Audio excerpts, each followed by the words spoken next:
Hello YouTubers, this is Jason with an update on the Red Rock Northern HO Scale Model Railroad that I've been working on. Today is Sunday, July 16th, and I'd say in the past week I've got quite a bit done. Why don't I take you around the layout and see if I can remember everything that's been done. I'll try to move quick. I'll start in the Red Rock yard.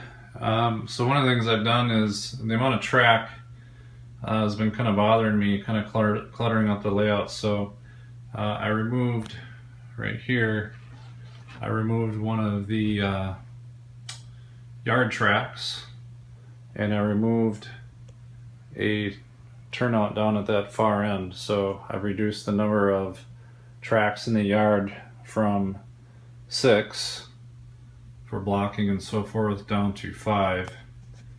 Plus we've got an extra track over here. Typically I think this is going to be used for interchange. So that track's been torn out. I think this track, in lieu of the track being there, this will be a dirt road that vehicles can use, workers can use to get to the engine house, which will be right here. Now, I've just kind of mocked up some of these engine or yard facility type items from my old layout. I've also mocked up the footprint for the Pike stuff 2-stall engine house kit, which I ordered today. I did have the 3-car back shop, as you probably saw in one of my earlier videos, but it was just so huge, and so I think I'm going to sell that thing. Just too big for this layout, too big for this spot. I mean, it fits, but it's so ginormous. So I'm going to get something a little smaller, and I think that little Pike stuff engine house is perfect. So that's what's going to go there. The footprint for that thing is 5.5 by 11. Moving down Red Rock, I've kind of cleaned off the layout for the presentation of this video, and I've mocked up a couple of buildings. Some of them I think are going to be permanent, I've decided, for the placement, and some of them I'm just kind of still trying to guess. So here's a building. This used to be, I think, Bloomington Metalworks is what the name of it was from my old layout. Basically a gas and steam pipe, wire rope, stoves, tinware, things like that. So basically a metal fabrication shop. That might go there. If it doesn't go there, I don't think I have really any other place in my layout for it. So kind of by process of elimination, that one's going there. So I set out a coil car in front of it.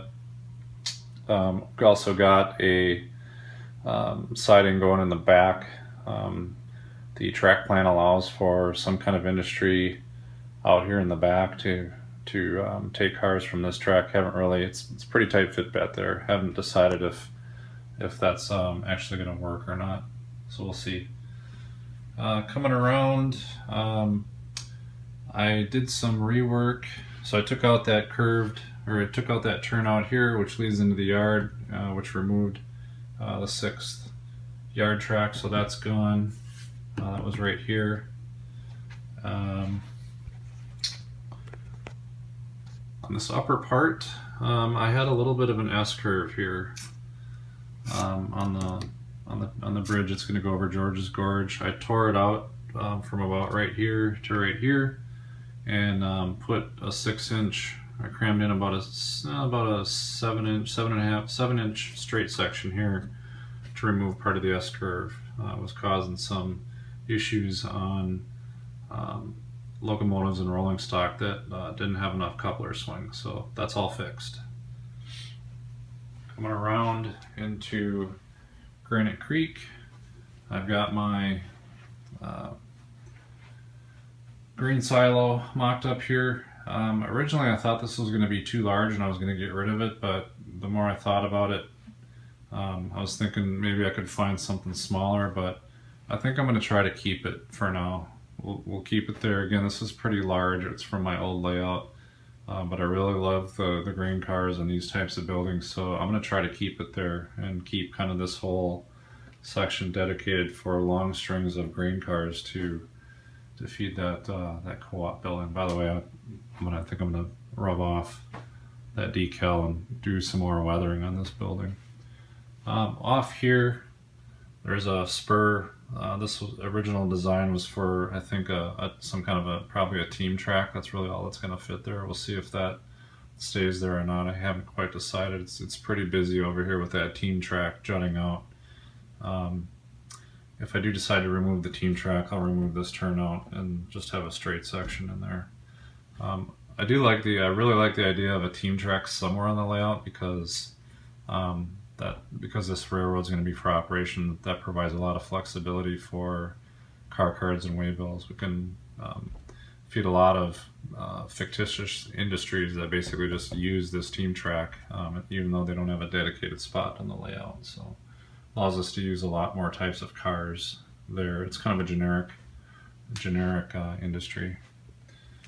I've got the passenger station mocked up over here. Not sure if that's going to be kind of the configuration of the buildings there. I don't really like it, but we'll worry about that later. I'm not really much into passenger traffic, so this will probably be one of the later sections that I work on.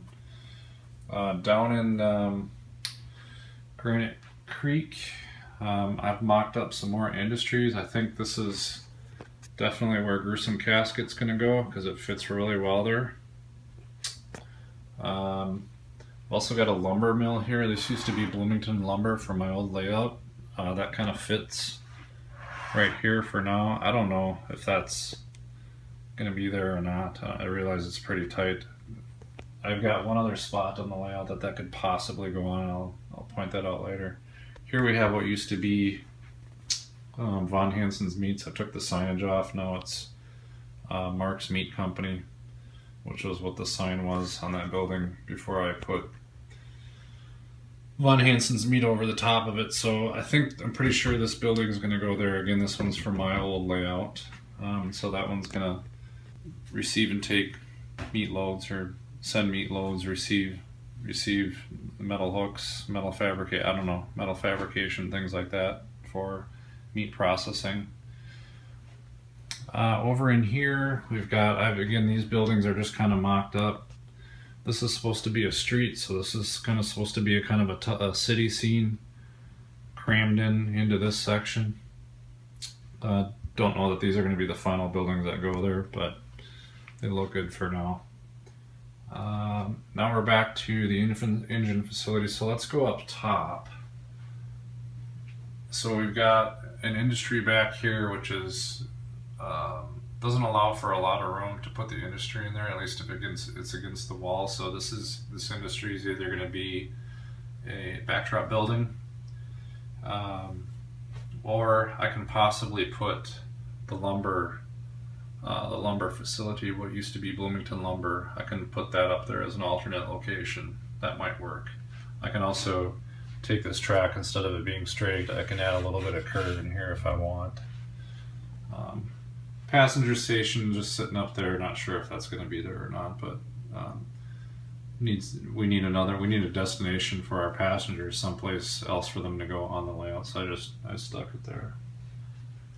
Here's a new kind of I did some work on this up here at this coal tipple. I kind of had it just laying up there before, but I fit it in there now, and this actually has some wiring on it. And so I drilled some holes and dropped the wiring down through the layout and raised it up a little bit with some foam, put some coal cars in there. I like this. So this is one of the only places where a coal tipple, this building, can go. Again, it's another tight area for industry, so I think this is going to be perfect up there. And this track will be lengthened a little bit. This is just kind of scrap track in there, so this coal tipple will take 3 cars of this length. There's actually a third Chicago Northwestern, so those will all fit without fouling the main line here. Right now the track configuration is straight. I can also curve it maybe. The coal tipple will allow it, but I don't know if that'll look stupid or not. Curved track under a coal tipple.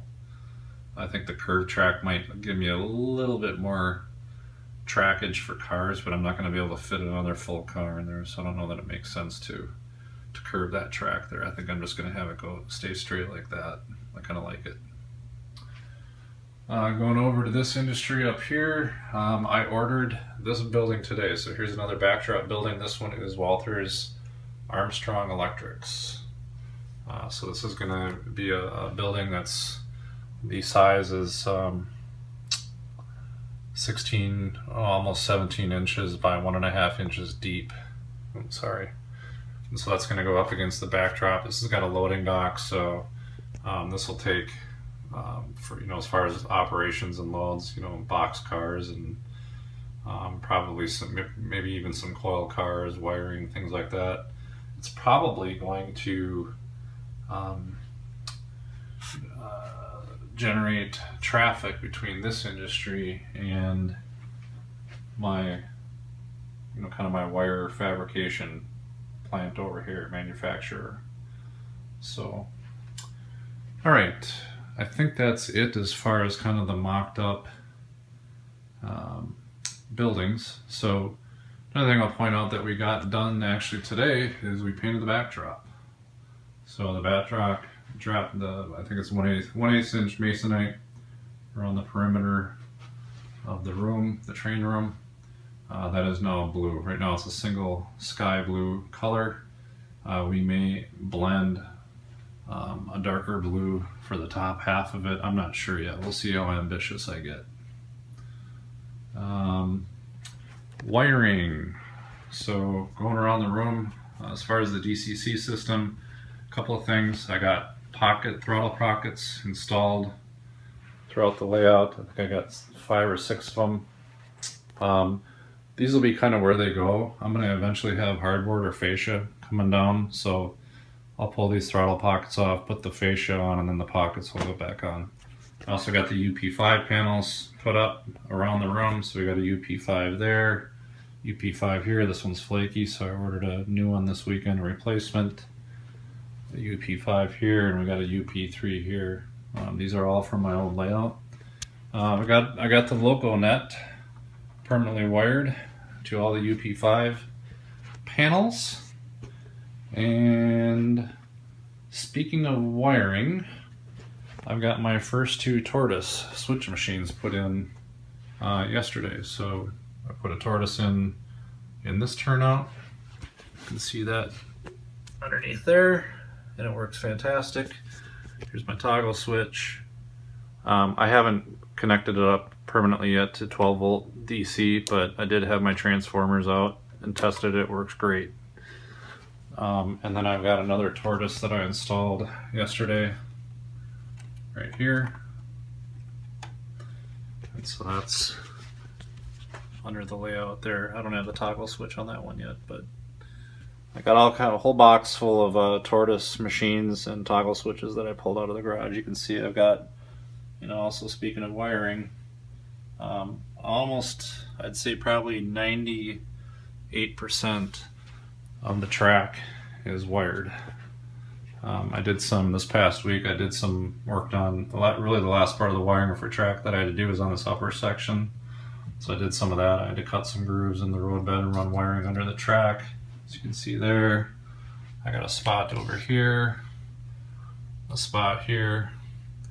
So basically, the upper level posed a little bit of challenge to get the wiring kind of laid down flat, hidden and inconspicuous, but also at the same time I can't have the wiring coming down on the staging tracks below. Obviously those will get in the way, so just kind of a lot of grunt work. You can see I did some more there. I'm running that under the track and it's going straight to the wall. Those will be painted and covered up with ballast, obviously. Speaking of paint, I got myself some, where is it? And it's in here. Here it is. Got myself some Rust-Oleum camouflage, which is a good substitute for Rail Brown. I used to pick up Rail Brown in the smaller cans from the hobby shop, and that was made by, it wasn't Testor, Flowquill spray paint. I remember from my last layout that Rail Brown paint, I went through several cans of that and it was really expensive because it was kind of specialty hobby paint. This is very cost effective. It's like a couple bucks for that can of paint and it's at least twice the size. And I think it looks good. You can see an example of some track that I've already painted here. It's spot on to the rail brown I think that I used to use before. So this section of track right here is actually ready to be ballasted. So what else? I think that's about it for now. So thanks a lot for watching. I'll try to work on the layout again my evenings as I'm free this week. I've got some activities coming up that are planned, so we'll see how much I get done. Thanks for watching.